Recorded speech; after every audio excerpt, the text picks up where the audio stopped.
Ny tranganina lozam-pifamoivoizana kosa tetsy amin'ny lalana Andorany fotsiny maraina teo. Tovolahy no fantatra fa maty vokatry izay lozam-pifamoivoizana izay. Fiara nandona moto moa no nitarika izao fahafatesana izao.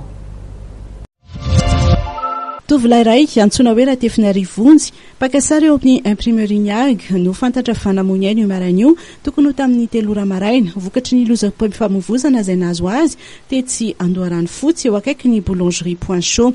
Raha ny nambarany fianakaviany dia nitoto-doha ody eny aminy eny Mandrimena izy no izao niara ny lozam-pifamoivoizana izao.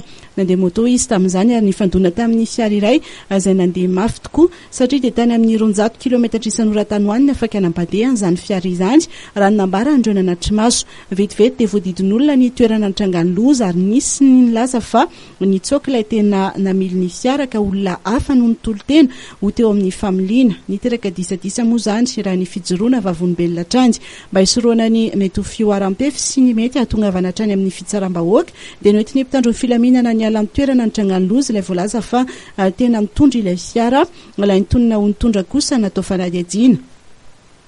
Efa eo am-pelantanan'ny Zandarmaria Andorany fotsiny noho izany ny raharaha efa totosa ny autopsie ny razana ka tamin'izany indrindra no nahafantarana fa tapaka ny atony sy ny lamosiny ary ny tongony sy ny tanany feno ratra maro ihany koa ny vatany.